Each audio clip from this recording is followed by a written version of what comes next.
A divorced entrepreneur brought his housekeeper to a high-stakes business dinner, but what she did there left everyone astounded. Clara had been working at Daniel Hartman's sprawling estate for nearly 3 years. Diligent and meticulous, she never imagined her employer would summon her for such an unusual and unsettling request. Daniel, a renowned but aloof businessman, was grappling with a major crisis in his company. That evening, he needed to impress a group of influential investors at a formal dinner. With no time or inclination to find an appropriate companion, he glanced at Clara, who was dusting the shelves in his study, and spoke in a brusque tone. "I need you to accompany me to an important dinner tonight. This isn't a request, it's an instruction. Be quiet, act proper, and stay in the background. I don't need anyone with opinions of their own," he said curtly. Clara paused, but masked her surprise. It wasn't a request, it was an order. Still, she saw this as an opportunity, albeit a daunting one. Accepting, she couldn't help but feel the weight of what lay ahead. Tonight would be far from ordinary. Later, Clara arrived at the upscale restaurant, dressed in a sleek, elegant gown. She had taken great care with her appearance, but Daniel barely acknowledged her when she arrived. He stood at the entrance, tapping his watch impatiently. "You're late," he muttered, even though she wasn't. "Let's go." His tone made her feel less like a person and more like an afterthought. As they entered the grand dining hall, Clara felt the weight of countless eyes turning toward them. The investors, polished and powerful men in tailored suits, were seated at a prominent table. Daniel introduced her dismissively.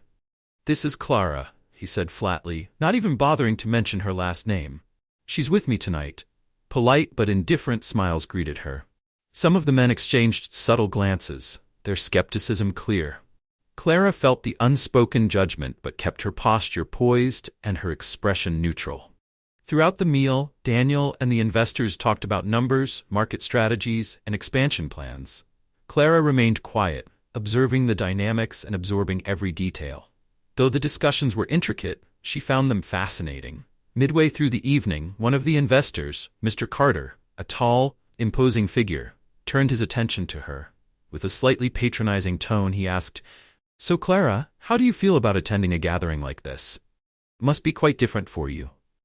The question, loaded with assumptions, made the air around the table tense.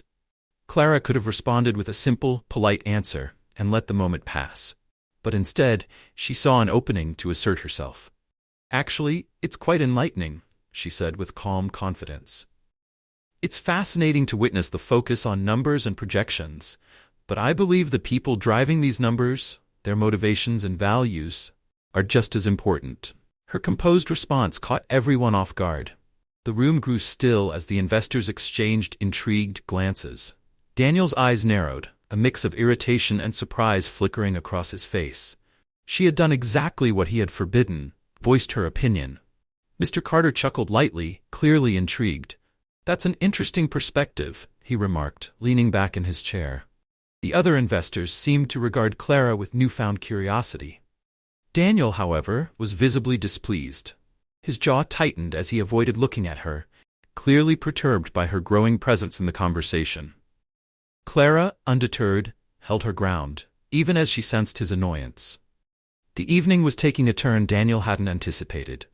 What he had envisioned as a controlled, uneventful dinner was quickly becoming a stage where Clara's quiet confidence was starting to shine. Meanwhile, Mr. Carter, drawn to her unorthodox presence, began to involve her more in the discussion. Clara, for the first time in this unfamiliar world, felt her voice mattered. The conversation shifted to social responsibility, a topic that made Daniel Hartman visibly uncomfortable. It was clear that such matters didn't align with his immediate goals, which were purely profit-driven. Sensing his unease, Mr. Carter, one of the investors, turned to Clara with a pointed question. "Does Mr. Hartman's company currently invest in any social initiatives?" Carter asked, a sharp look of provocation in his eyes. Daniel hesitated, fumbling for a response. But before he could offer a vague deflection, Clara, calm and poised, stepped in.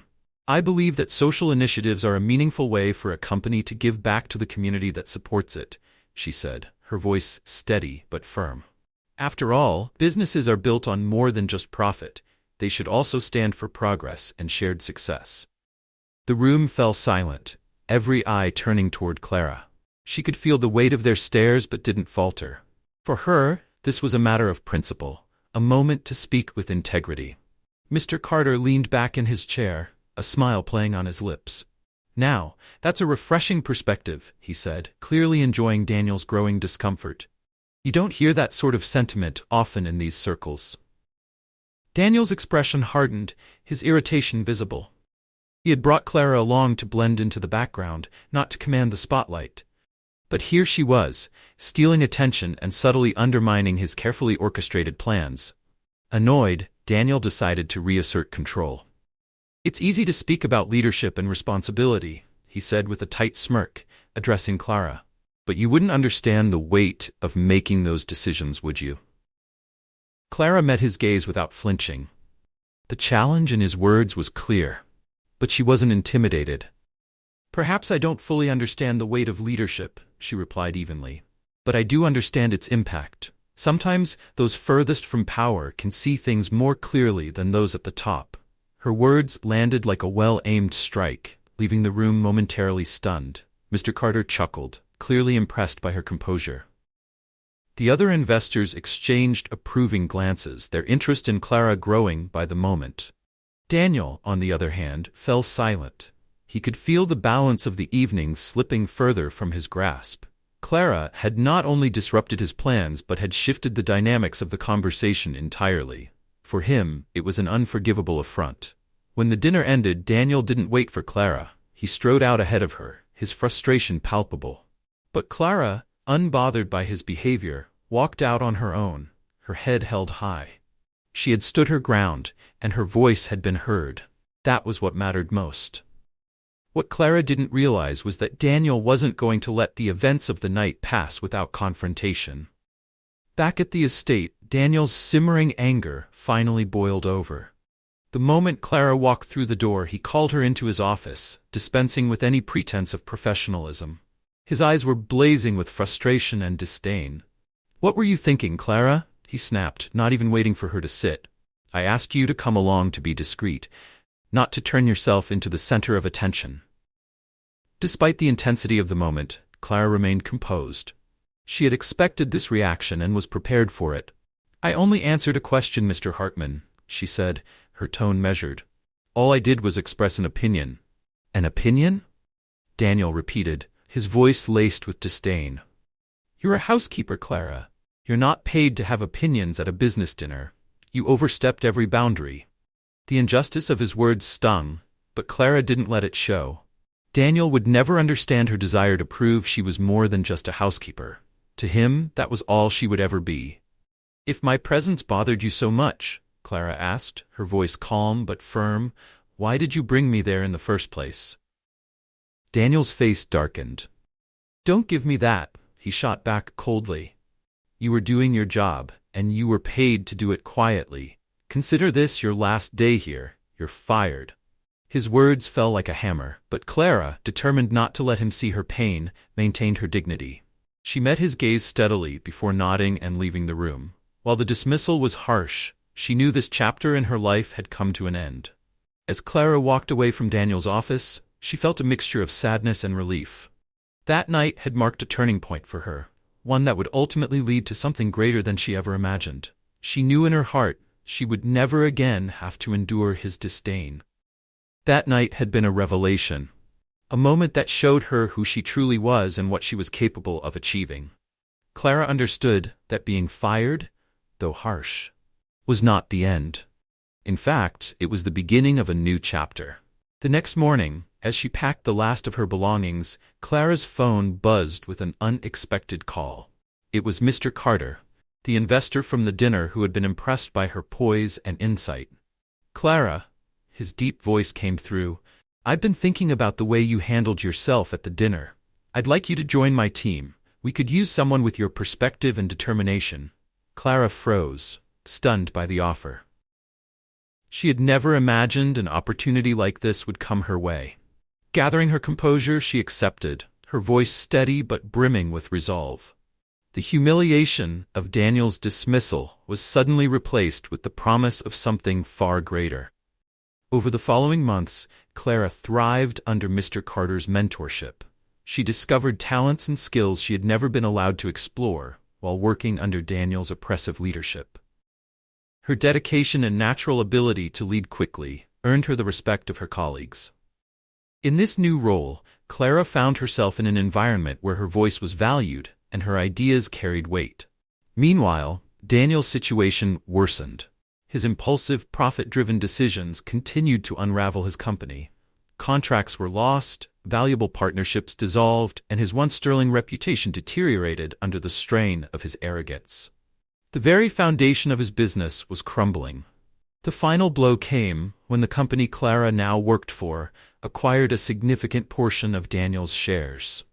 The acquisition gave Clara a leadership position directly tied to his business. Their reunion was inevitable and occurred at a major leadership meeting. Daniel strode into the conference room, his usual confidence faltering when his eyes landed on Clara seated at the table. His face turned pale, and he hesitated, clearly struggling to comprehend how his former housekeeper was now one of the key decision-makers. Clara met his gaze without flinching. Her expression was serene, devoid of resentment. For her, this wasn't about revenge. It was about proving her worth and seizing an opportunity to make a difference. The meeting ended with tension lingering in the air. As the attendees filtered out, Daniel approached Clara, his face rigid with disbelief and frustration. "Clara," he muttered, barely able to keep his emotions in check. "So now you're here with them?" "Yes, I am," Clara replied evenly, standing tall. "And as you've probably noticed, our company has acquired a significant stake in yours." Daniel scoffed, masking his unease with forced arrogance. "This is absurd. Do you really think that having a position here makes you understand leadership? You're still just—" "Careful, Daniel," Clara interrupted, her voice calm but firm. "While I worked for you, I learned exactly what leadership isn't. I learned how arrogance blinds people and how real leaders value others. So yes, this position has taught me a lot, starting with everything you failed to do." Daniel stepped closer, his face inches from hers, his voice dropping to a harsh whisper. "Don't think for a second that this changes anything between us. You're still just a lucky housekeeper." Clara didn't flinch. Crossing her arms, she met his glare head-on. "That's the difference between us, Daniel. I don't need your respect. I earned my place here.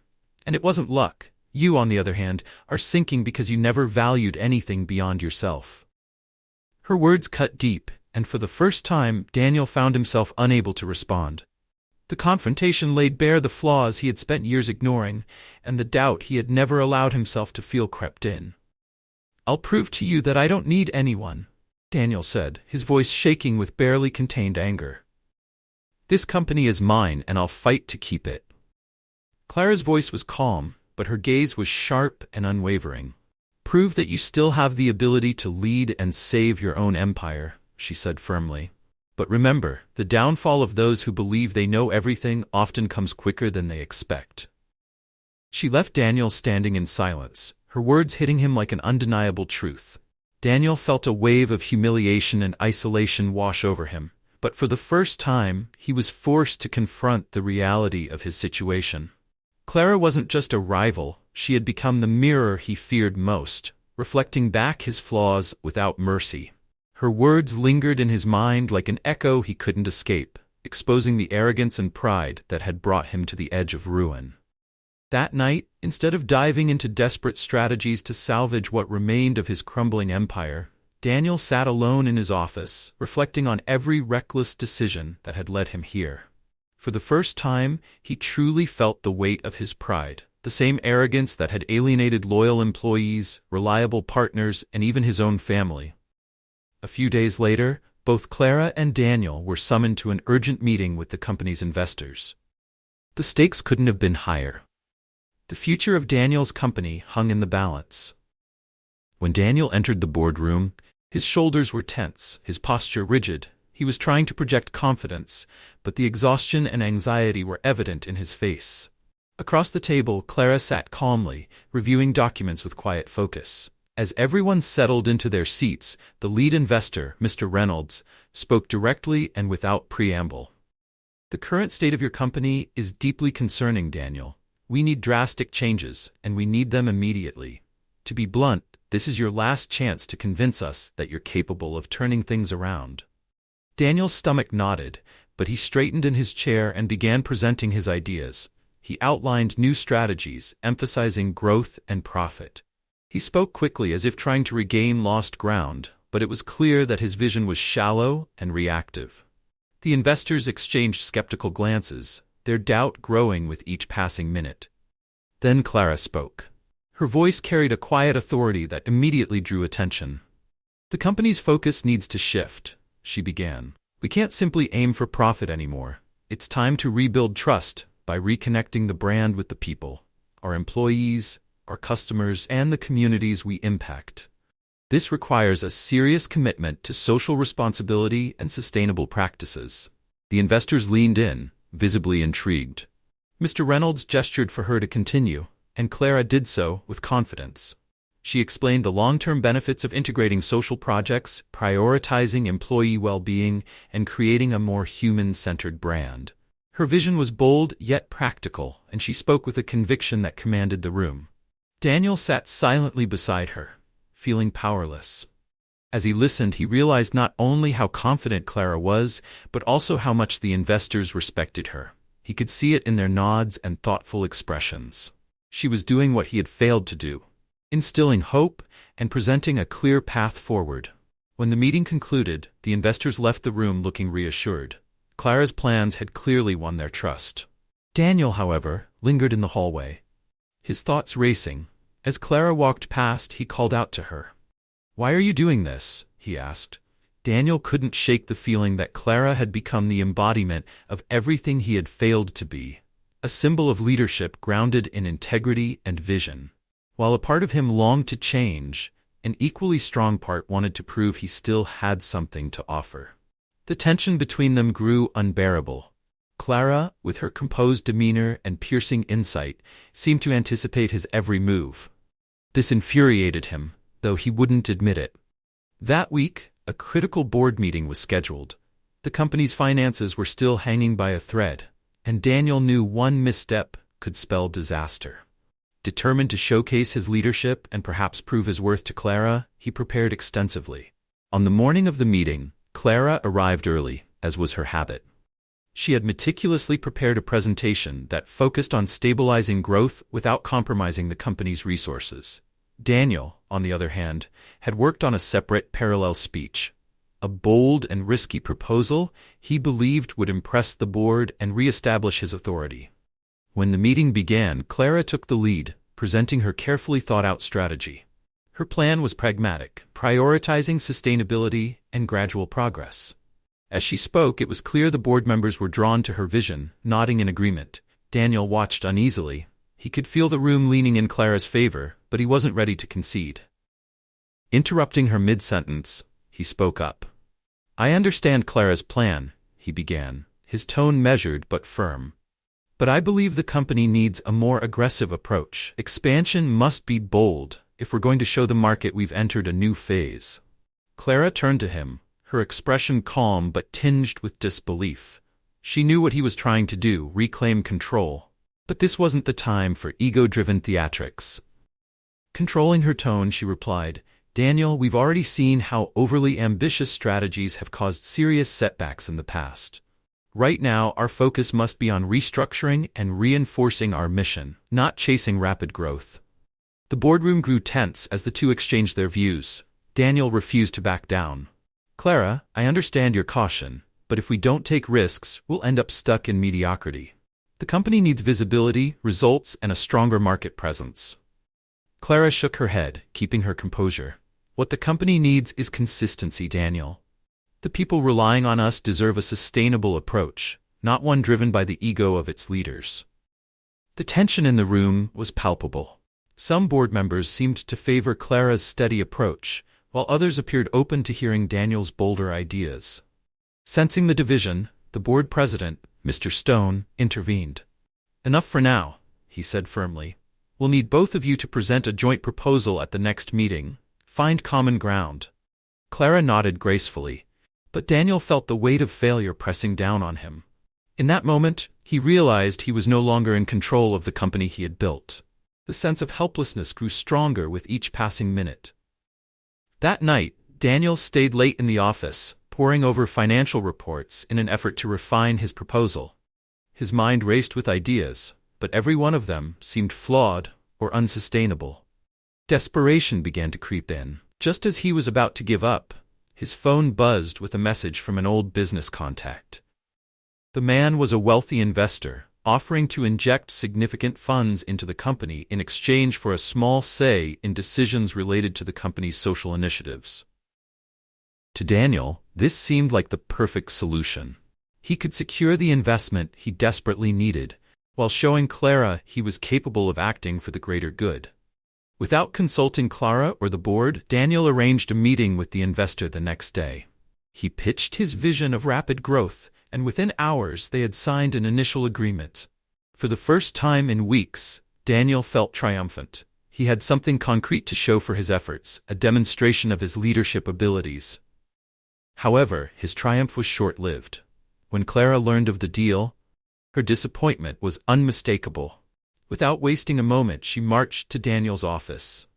He was in the middle of a video call with the new investor, speaking animatedly about his plans for expansion. The moment Daniel noticed her standing in the doorway, a chill ran down his spine.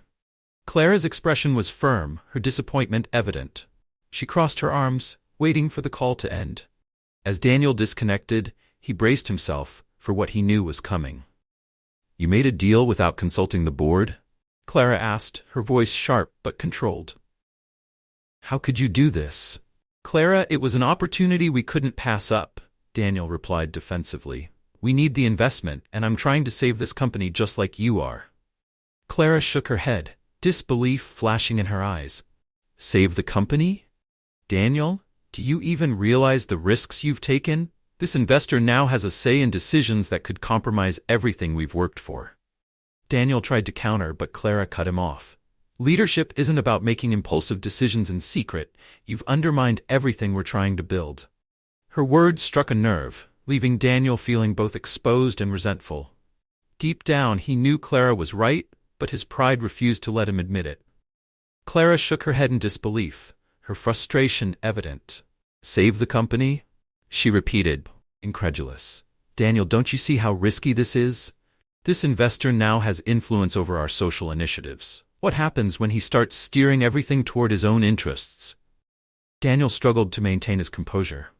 "It's a calculated risk, Clara," he argued. "He doesn't have control. He just wanted a small share, nothing more." Her eyes narrowed, her disappointment cutting through him. "And what happened to valuing transparency? To committing to the principles we agreed on?" "This isn't the type of leadership we promised to build, Daniel." Her words hit him like a blow. He felt exposed, vulnerable, and above all resentful of Clara's constant judgment. It was as if she expected him to fail at every turn. "Why do you always think I'm going to fail?" he snapped, his voice tinged with frustration. "I'm trying, Clara. I want to do what's right." Clara took a deep breath, her gaze softening slightly, though her tone remained firm. "It's not about wanting you to fail, Daniel," she said. "It's about understanding the impact of your actions. Leadership isn't just about making big, bold decisions. It's about responsibility. And acting in secret like this, it only proves that you still don't get it." Daniel averted his eyes, feeling the weight of her words pressing down on him. He hesitated before replying, his voice quieter. Maybe I'll never understand it the way you want me to." Clara nodded, as though she had expected this response. "Maybe," she admitted. "But until you do, you'll keep breaking the same promises. And believe me, Daniel, that kind of responsibility gets heavier with every failure." 2 weeks later, the board convened again to discuss the contract Daniel had signed without their consent. The atmosphere was tense, and the implications of his actions loomed large. The members were deeply concerned about the investor's involvement and what it might mean for the company's future. When the meeting began, Clara was the first to speak. She addressed the room with her usual composure, her words sharp and precise. "This contract represents a fundamental shift in the principles we established as a team. Now, we have an external party interfering with our social initiatives. I trust everyone here understands the risks this presents." The board members nodded in agreement, murmuring amongst themselves. After Clara finished, Mr. Stone, the board president, turned to Daniel with a stern expression. "Daniel, we need to hear your reasoning," he said. "Explain this decision." Daniel swallowed hard, his throat dry as he tried to gather his thoughts. "I believe the investment is necessary," he began. "It gives us the financial strength to expand and ensures the sustainability of the project in the long term." Mr. Stone interrupted, his gaze cold and unwavering. "This isn't just about finances, Daniel. We're dealing with a social purpose that cannot be compromised, and you acted impulsively, disregarding the values we've worked to uphold." The pressure in the room was unbearable. Daniel glanced at Clara, hoping for a trace of support, but her expression was one of pure disapproval. In that moment, he realized he had lost more than the board's trust. He had squandered his last chance to prove his ability to lead responsibly. When the meeting ended, the board announced they would reassess Daniel's position and consider reducing his authority over future decisions. He left the room in silence, his head spinning with the weight of his failure. Back in his office, Daniel sat at his desk, staring blankly at a stack of reports. The sense of defeat was suffocating, and for the first time he felt the full consequences of his actions pressing down on him. Clara wasn't just trying to criticize him. She was teaching him, forcing him to confront a truth he had long ignored. The leadership style Daniel had relied on for years, one based on control, ego, and immediate results, no longer had a place in this company. He realized that if he truly wanted to change, he needed to let go of the pride that had brought him to this breaking point. The emotional weight followed him home that night. His once grand house now felt cold and empty, a reminder of the isolation his arrogance had created. He thought about Clara's words, about responsibility and transparency, and for the first time he began to see the depth of her frustration. Clara wasn't just correcting him, she was trying to show him a different way to lead, a way that prioritized people, values, and integrity. As much as he resented her judgments, he couldn't deny that she was right. For the first time, Daniel admitted to himself that the leadership he had clung to for so long had failed not only the company, but also himself. It was a sobering realization, one that would take time to fully accept. But buried beneath the defeat and regret was a flicker of something new. The desire to truly change, not for appearances, not to regain control, but to become the kind of leader Clara believed the company needed. Whether or not he could rise to the challenge was yet to be seen. A house that had once symbolized Daniel's success now felt hollow and cold. For years, he had poured himself into building a solid career and a reputation as a powerful businessman, but now, everything he had worked for seemed to be slipping through his fingers. The blame, he knew, didn't rest solely with the board or Clara. The fault lay with his own choices. Everything Daniel had attempted to build alongside Clara was crumbling under the weight of his impulsive decisions and stubbornness. He could no longer escape the truth. He was still the same selfish and short-sighted leader he had always been, and it was driving a wedge between him and his team, the board, and most painfully, Clara. The next morning, Daniel arrived at the office earlier than usual. The regret that had been gnawing at him all night left him feeling suffocated, but he knew he needed clarity. Confronting Clara, or the board again, wouldn't help. The answers he sought had to come from within. Sitting at his desk, surrounded by stacks of reports and notes, Daniel forced himself to confront his decisions with a level of introspection he had long avoided. He replayed Clara's words from the recent meeting in his mind. "You're still treating this company like a profit machine," she had said. At the time, her comment had stung, but now its meaning was beginning to settle in. He had always measured success in numbers and growth charts, never pausing to understand the people behind the figures. Was this really what leadership was supposed to be? Or had he been playing the role of a calculating businessman, believing that control and cold strategy were the only paths to success? That morning, as Daniel gazed at the quiet office, he began to see that true leadership had never been part of his reality. It was a sobering realization, one that left him questioning not only his actions, but also his identity as a leader. Later that afternoon, Clara appeared at his office door. Her expression was serious, but the sharpness that usually defined her demeanor was softened. For the first time, Daniel wondered if she was beginning to see the vulnerability he tried so hard to hide. "Clara," he began hesitantly, his voice shaky. "I know I've made countless mistakes.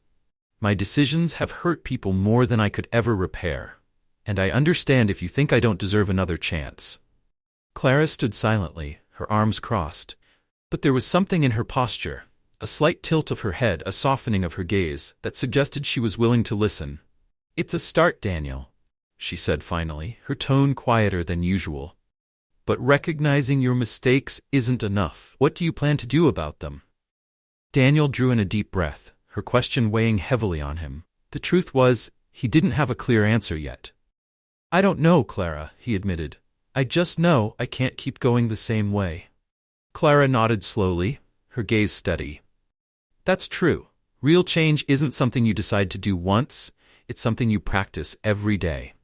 You need to listen, Daniel. You need to understand that leadership isn't about always being in control. It's about serving. Are you still willing to do that?" Daniel swallowed hard. The thought of relinquishing control, the very thing he had clung to for years, terrified him. But deep down, he knew she was right. "Yes," he said, his voice quiet but sincere. "I'm willing. But I don't think I can do it alone." Clara's lips curved into a faint smile, one that hinted at a glimmer of hope. "No one can, Daniel," she said gently. "That's the point. True leadership is built on partnerships. It's about trusting others and knowing that you can't and shouldn't do everything by yourself." Her words struck him deeply.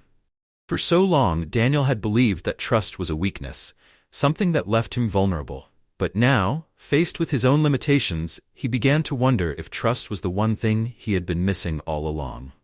The room fell into a thoughtful silence, both of them reflecting on the moment. Finally, Clara spoke again. "If you really want to change, there's a way. But it's not going to be easy. It will require you to let go of everything you think you know about leadership." Daniel looked up at her, his eyes filled with something he hadn't felt in a long time, hope. "I'll do it," he said with quiet determination. "Whatever it takes." This pivotal moment marked the beginning of Daniel's journey toward genuine transformation. For the first time, he felt a glimmer of clarity about what leadership truly meant. Not just numbers or power, but people, trust, and service. Clara's unwavering honesty and her refusal to give up on the company or him ignited a new sense of purpose within him. That same week, Clara brought Daniel to his first social project, a key initiative in the company's commitment to recovery. The project focused on empowering women in vulnerable situations to join the workforce. For Daniel, who was accustomed to the polished luxury and formality of corporate environments, the rawness of the community setting was jarring. During one of the meetings with project participants, Daniel found himself sitting in a modest room surrounded by women he never imagined he would encounter in his professional life. There were single mothers, survivors of abuse, and others struggling to provide for their families. As he listened to their stories, something shifted within him. This wasn't about spreadsheets, profits, or market strategies. It was about people. Lives that depended on every opportunity, every decision. At the end of the session, an elderly woman with kind but piercing eyes approached him. Her gray hair framed a face etched with resilience. "You're Mr. Daniel Hartman, aren't you? The owner of the company sponsoring this project?" she asked, her tone firm. Daniel nodded, feeling a wave of discomfort. "Yes, that's me." The woman studied him for a long moment before speaking. "My son worked for you a few years ago," she began. "He was let go without any explanation after years of dedication to your company. It crushed him. He lost his motivation. He's never been the same since." A tightness gripped Daniel's chest. He struggled to find words. "I'm sorry. I didn't know," he said quietly. The woman shook her head slowly, her expression filled with a weary sadness. "Maybe you never cared enough to know," she said bluntly. "But I see you here today and it gives me a small hope. Maybe things are changing. I just hope this change is real." Her words hit Daniel like a wave, leaving him feeling small and exposed. She wasn't wrong. For years, he had been the very person Clara described, a businessman so focused on numbers that he had forgotten the human cost. Back at the office, still shaken by the encounter, Daniel sought out Clara. He found her reviewing documents in the conference room. "Thank you for taking me to the project today," he said, his voice sincere. I think I finally understand what you've been trying to tell me." Clara looked at him, and for the first time, there was no sharpness in her expression, just understanding. "This is just the beginning, Daniel," she said. "Change takes time and action. But maybe over time you'll see that leadership isn't about authority or control.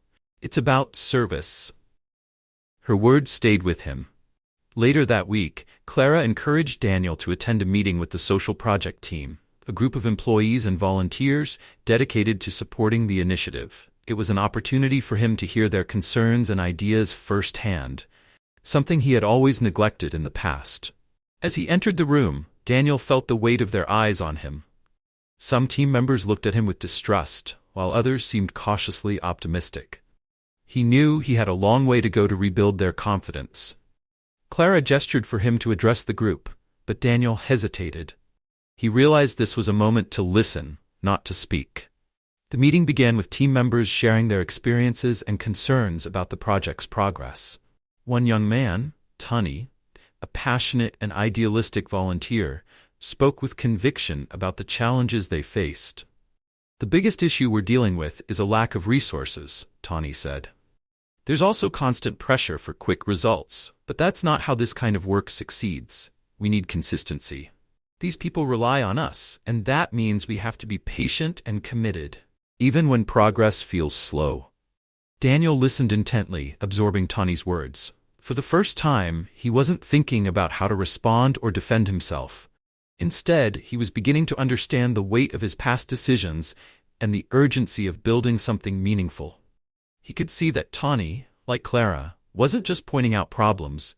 They were fighting for the project to thrive with a lasting purpose. After the meeting, Daniel made a decision. He would involve himself in the project, not as a leader barking orders, but as a learner, someone willing to understand the real impact of the choices made in the office. Over the following weeks, Clara accompanied Daniel on visits to the communities served by the project. These visits were eye-opening for him. Each story he heard and each person he met was a reminder of what the project truly represented: lives transformed, families given hope, and futures rebuilt. On one visit, Daniel met a young mother, Julia, who had regained her independence thanks to the job training provided by the project. She spoke with emotion about how the initiative had changed her life. "I didn't think I'd ever be able to stand on my own again," Julia said, holding back tears. "But because of this program, I can support my daughter. I have a future now." Her words moved Daniel deeply. For the first time, he saw the tangible results of the project, not just as a set of metrics, but as a collection of human lives. It was a perspective he had never allowed himself to see before, and it left him both humbled and determined to do better. With each visit, Daniel's resolve grew. He began to see that the project wasn't just about giving back. It was about building something larger than himself, something that could outlast his career and leave a meaningful legacy. Clara noticed the change in him, though she remained cautious. For her, actions always spoke louder than words. But as she watched Daniel engage with the team and the community, she allowed herself a small glimmer of hope. Perhaps he was finally beginning to understand what leadership truly meant. For the first time, Daniel fully understood the importance of the work Clara had been advocating for. Back at the office, Daniel found Clara and approached her with a seriousness that caught her attention. "You were right, Clara," he admitted, his voice steady but full of humility. "I treated this project as just another tool, something to improve my image and help me climb back to the top. But today, I see how wrong I was. My vision was completely skewed." Clara studied him, her expression calm but thoughtful. "So," she said, her tone measured, "what do you plan to do now?" Daniel took a deep breath before replying, carefully choosing his words. "I want to learn. I want to do this the right way, not just to lead, but to serve. I want to see the real impact of what we're building. More than that, I want every person involved in these projects to find something I never had: true leadership." For the first time, Clara saw genuine sincerity in Daniel's eyes. She nodded. "Then start showing that," she said. "In every decision, in every conversation, prove to all of us that you can change, not with words, but with actions." In the weeks that followed, Daniel threw himself into the project with unwavering dedication. He closely monitored the progress of each initiative, learning not just from the results but from the people behind the work.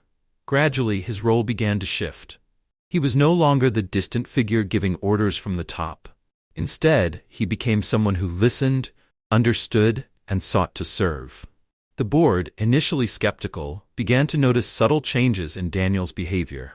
He was more open to feedback, less impulsive in his decision-making, and far more focused on the bigger picture.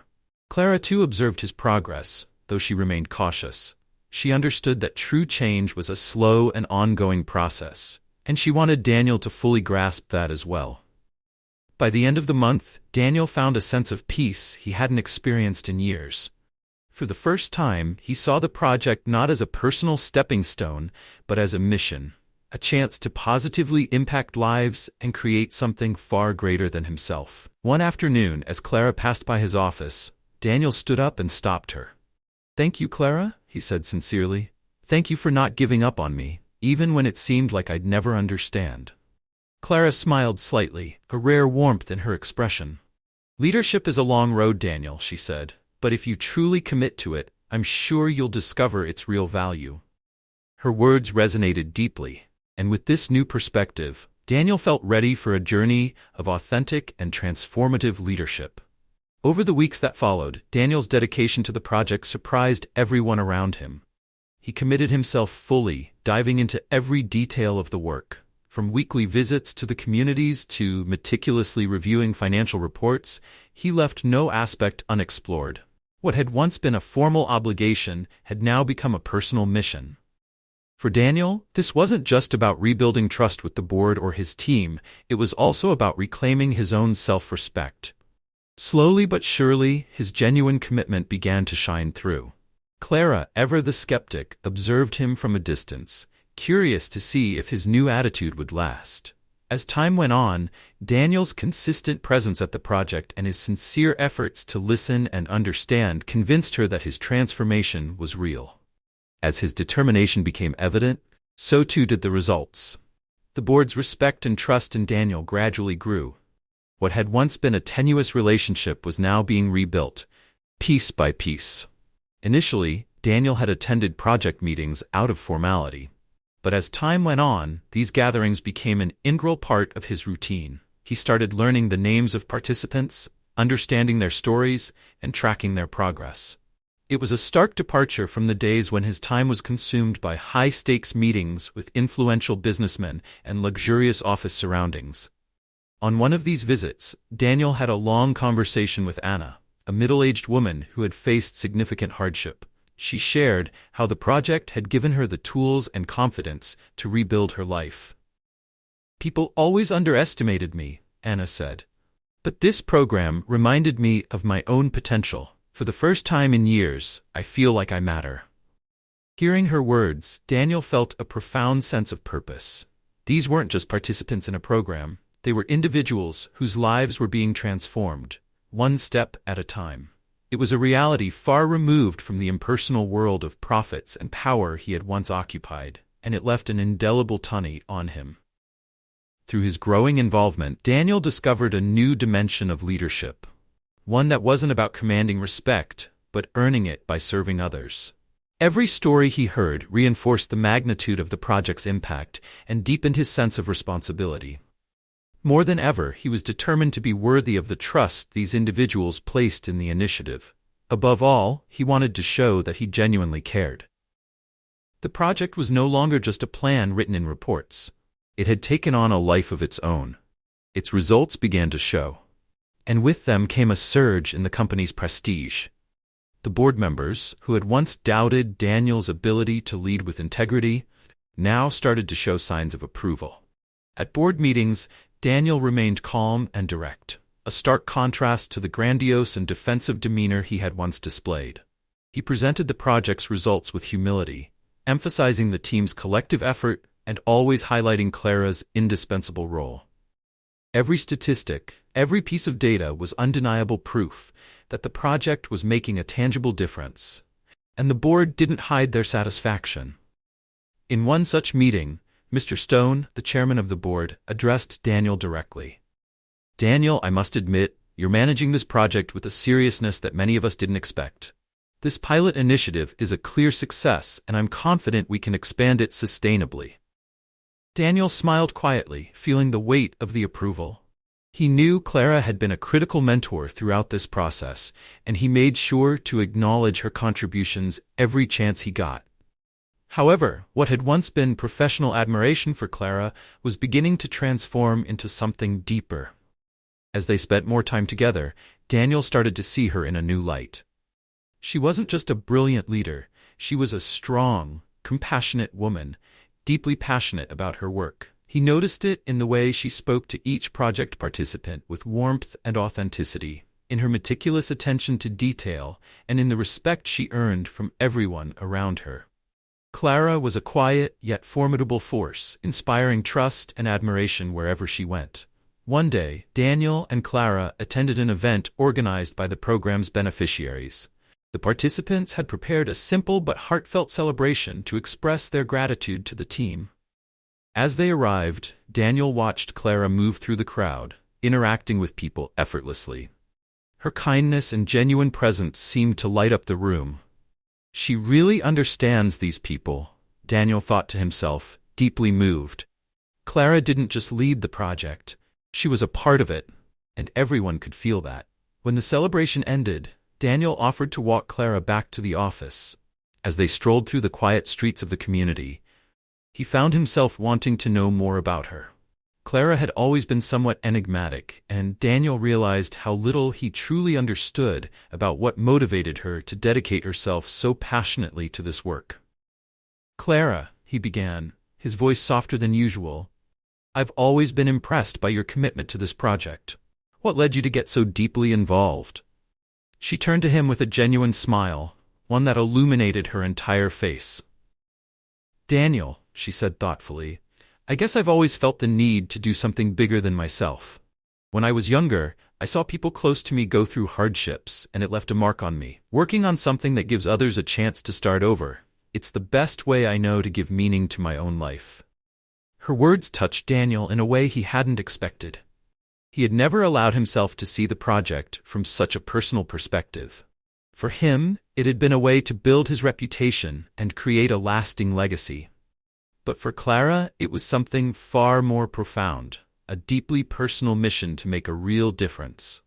From that moment on, Daniel began to understand what truly drove the extraordinary woman walking beside him.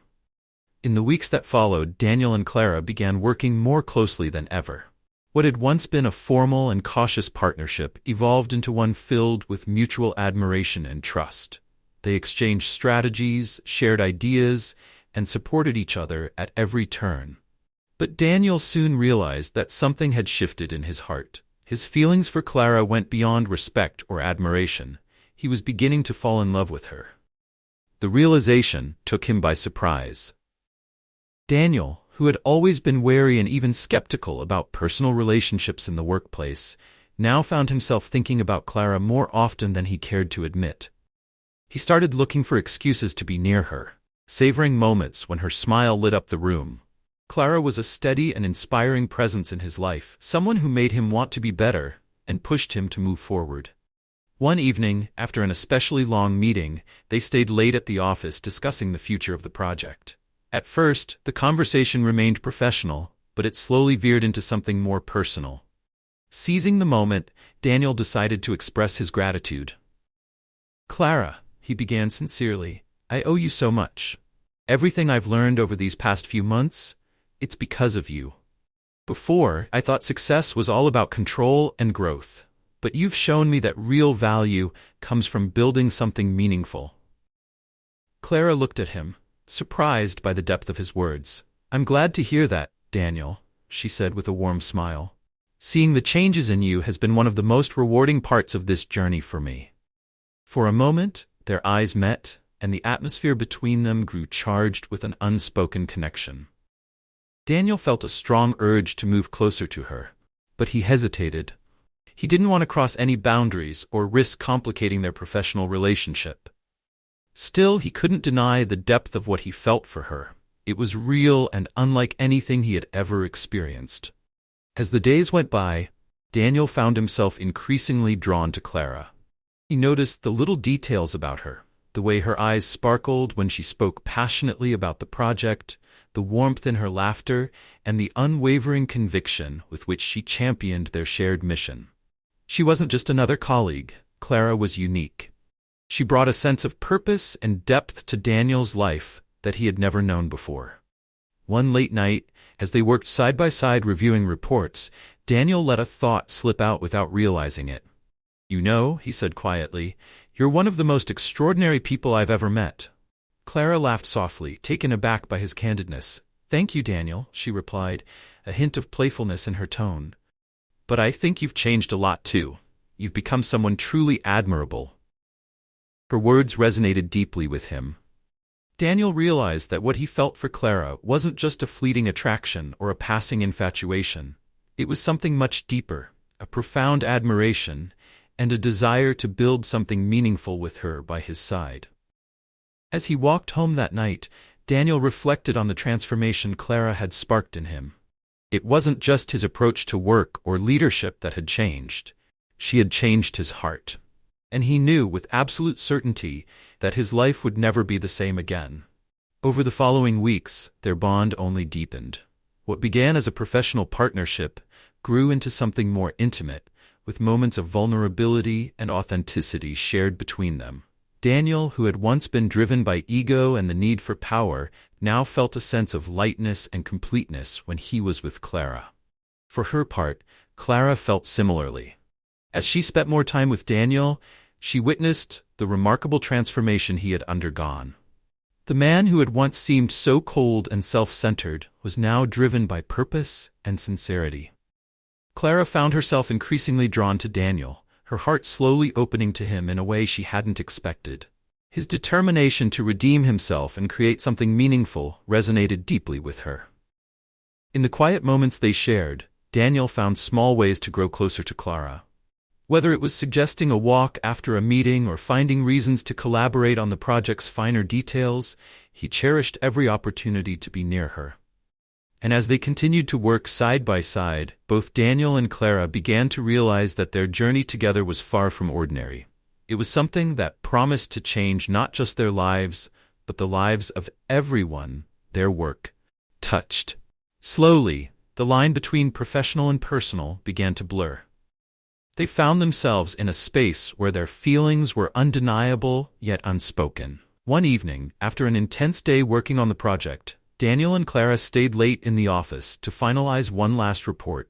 The dim lighting and quiet of the night created an atmosphere that felt both intimate and inviting. Sitting side by side, their arms nearly touching, Daniel couldn't help but feel a surge of tenderness as he glanced at Clara. Breaking the silence, he spoke softly. "I wanted to thank you for everything. For teaching me, for believing in me, even when I didn't deserve it." Clara looked at him, startled by the raw emotion in his voice.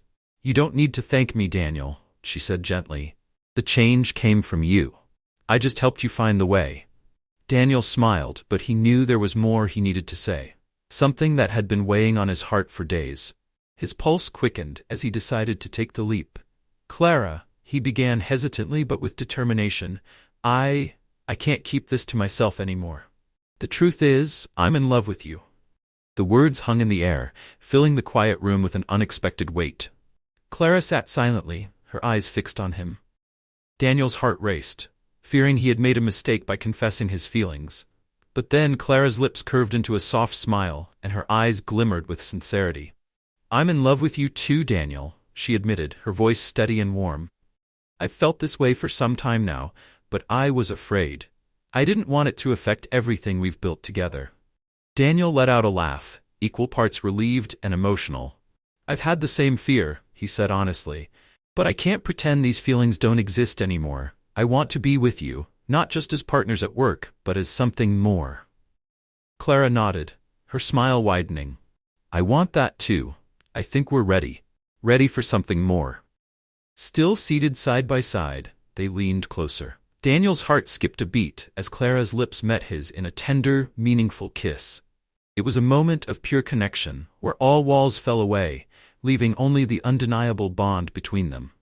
The kiss was followed by a heartfelt embrace, a gesture of affection that sealed their decision to take this step together. From that day forward, their relationship began to flourish naturally. Daniel and Clara started going out together outside of work, exploring the city, sharing dinners, and enjoying each other's company. Every outing became an opportunity to learn more about one another, and the more they discovered, the more they realized how well they complemented each other. At work, their dynamic remained professional and focused, though the team couldn't help but notice the sparkle in their eyes and the growing bond between them. Daniel and Clara made it clear to everyone that despite their relationship, their dedication to the project remained their top priority. However, it was evident that the love they shared only strengthened their commitment. Their mutual support and shared vision fueled their efforts, and as the months passed, the project soared to new heights of success. The local community thrived under the initiative, with participants finding opportunities for employment and personal growth that had once seemed unattainable. The project gradually expanded into other regions, gaining widespread recognition for its positive and sustainable impact. The board was impressed, and even Mr. Stone, the often critical chairman, acknowledged Daniel's transformation. During a meeting, he made a rare but heartfelt statement. "Daniel," he said, "you've proven that change and growth are possible. The project's success speaks volumes, and much of that is thanks to your vision and commitment. I'm proud to say you've become a true leader." Daniel smiled quietly, the words resonating deeply. He knew that much of his growth wouldn't have been possible without Clara. She had not only guided him professionally, but had also helped him find his better self. Their journey together had changed everything, not just for the company or the project, but for them as individuals. They were building something meaningful together, and for Daniel, life had never felt more fulfilling.